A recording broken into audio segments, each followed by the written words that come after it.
दोस्तों, मेरा नाम है डॉक्टर के एच चौगले और हमारे चैनल में आप सभी का बहुत बहुत स्वागत है। आज हम इस वीडियो में बात करने वाले हैं गॉल स्टोन्स के बारे में। ह्यूमन बॉडी के अंदर एब्डोमेन के राइट साइड में लीवर के ठीक नीचे गॉल ब्लैडर होता है। उस गॉल ब्लैडर का काम होता है कि बाइल को स्टोर करना और ज़रूरत पड़ने पर रिलीज़ करना।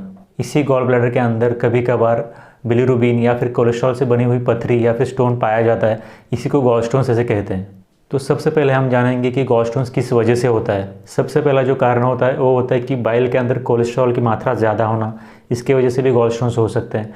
दूसरा कारण होता है कि बाइल के अंदर बिलीरुबिन की मात्रा ज़्यादा होना, इसके वजह से भी गॉल स्टोन्स हो सकते हैं। और तीसरा जो कारण होता है वो होता है कि गॉल ब्लैडर जो है वो ठीक तरह से एम्प्टी ना होना। ज़रूरत पड़ने पर गॉल ब्लैडर पूरी तरह से खाली न होने के कारण गॉल ब्लैडर के अंदर कुछ बाइल पिगमेंट्स या फिर कोलेस्ट्रॉल रह जाते हैं, जिसकी वजह से आगे जा कर के गॉल स्टोन्स हो सकते हैं। तो अब बात करते हैं गॉल स्टोन्स के लक्षणों के बारे में। सबसे पहला जो लक्षण गॉल स्टोन्स के पेशेंट को होता है वो होता है उस पेशेंट के एब्डोमेन के राइट अपर साइड पे उस पेशेंट को बहुत ज़्यादा दर्द होने लगता है।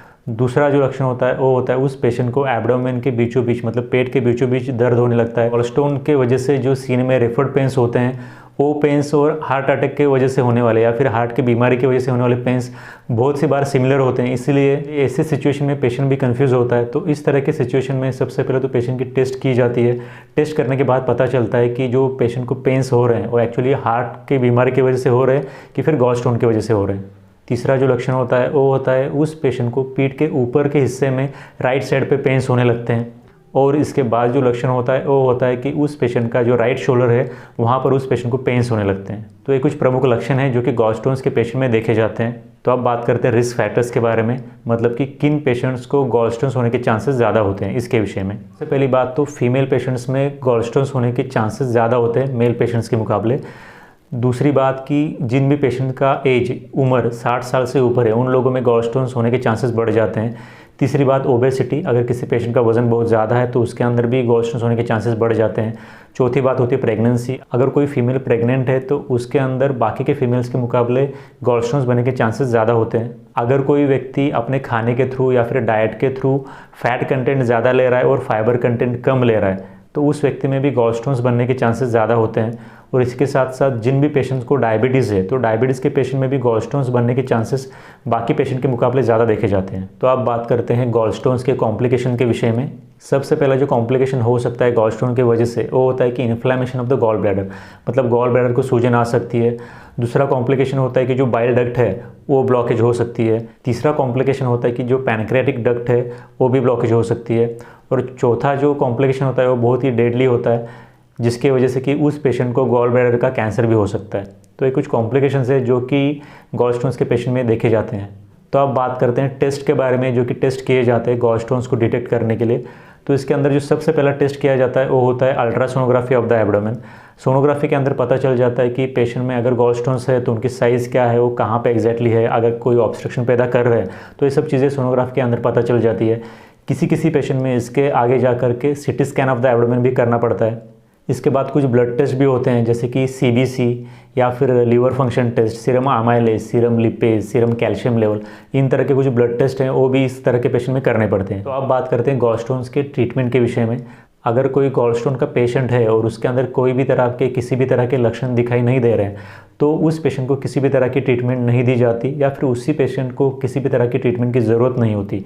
लेकिन जिस पेशेंट में गॉल स्टोन की वजह से लक्षण दिखाई दे रहे हैं, उस व्यक्ति को कोई तकलीफ हो रही है तो उस व्यक्ति की गॉल स्टोन के लिए ट्रीटमेंट करना आवश्यक हो जाता है। तो जिन लोगों को गॉल स्टोन की वजह से तकलीफ है उन लोगों के लिए क्या क्या ट्रीटमेंट ऑप्शंस है इसके बारे में अब हम देखेंगे। तो सबसे पहला जो ट्रीटमेंट ऑप्शन होता है वो होता है कि गॉल स्टोन को डिजोल्व करने वाली मेडिसिन देना, जैसे कि टैबलेट यूडिलिव मिलती है जिसके अंदर कि आर्सोडेक्सोकोलिक एसिड होता है। तो ये टैबलेट उस पेशेंट को उसका स्टोन की साइज़ क्या है इसके ऊपर डिपेंड करता है कि कितना डोज में देना है। तो एक ड्रग दिया जाता है जिससे कि उस पेशेंट का गॉल स्टोन डिजोल्व होने में हेल्प होती है। इसके बाद जो दूसरा ट्रीटमेंट ऑप्शन होता है वो होता है ERCP का मतलब होता है इंडोस्कोपिक रिट्रोग्रेड कोलैंजियोपेनक्रेटोग्राफी। तो इस प्रोसीजर की मदद ले करके उस पेशेंट में गॉल ब्लैडर में अगर गॉल स्टोन्स है तो गॉल स्टोन्स कहाँ पर है, उनकी साइज़ क्या है, अगर कोई ऑब्स्ट्रक्शन पैदा कर रहे हैं कि नहीं, ये सब बातें देखी जा सकती है। बहुत सी कंडीशंस में ERCP को यूज़ करके अगर कोई स्मॉल साइज़ का गॉल स्टोन्स है तो उसको भी बाहर निकाला जा सकता है। लेकिन अगर किसी पेशेंट में गॉल स्टोन का साइज़ बहुत बड़ा है और वो गॉलस्टोन किसी डक्ट को अगर ऑब्स्ट्रक्ट कर रहा है जिसकी वजह से कि पेशेंट को बहुत ज़्यादा तकलीफ हो रही है, बहुत सीवियर सिम्टम्स आ रहे हैं, तो इस तरह के पेशेंट में 100% सर्जरी करनी पड़ती है। गॉलस्टोन्स के लिए जो सर्जरी मेनली की जाती है उसको कोलेसिस्टेक्टोमी बोलते हैं, जिसके अंदर की वो पूरा का पूरा गॉल ब्लैडर निकाल लिया जाता है। गॉल ब्लैडर का ह्यूमन बॉडी के अंदर सिर्फ एक ही काम होता है, वो होता है कि उस बाइल को स्टोर करना और ज़रूरत पड़ने पर रिलीज़ करना। गॉल ब्लैडर को निकालने के बाद जो भी बाइल बनता है वो सीधा जा करके फूड के अंदर मिक्स हो जाता है। तो इसकी वजह से पेशेंट को कोई दिक्कत नहीं आती, कोई तकलीफ नहीं होती। लेकिन किसी किसी पेशेंट में इस तरह की कोलेसिस्टेक्टोमी की सर्जरी करने के बाद डायरिया की कंप्लेंट हो सकती है। जो कंप्लेंट होती है कुछ ही दिनों के लिए होती है, कुछ ही दिनों में उस पेशेंट को आराम हो जाता है।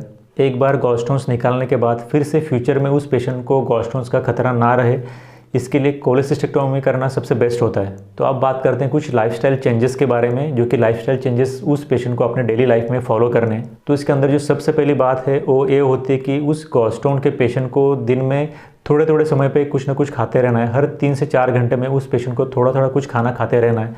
दूसरी बात, उस पेशेंट को कोई भी प्रोसेस्ड फूड नहीं खाना है, कोई भी बाहर की चीज़ें नहीं खानी है। घर में बनाई हुई या फिर ईजी टू डाइजेस्ट चीज़ें होती हैं जो कि पचने में आसान होती है, इस तरह की चीज़ें खानी है। तीसरी बात उस पेशेंट को ध्यान रखनी है वो ये होती है कि उस पेशेंट को ज़्यादा फैट वाला डाइट नहीं लेना है, उस डाइट के अंदर फैट कंटेंट कम होना चाहिए।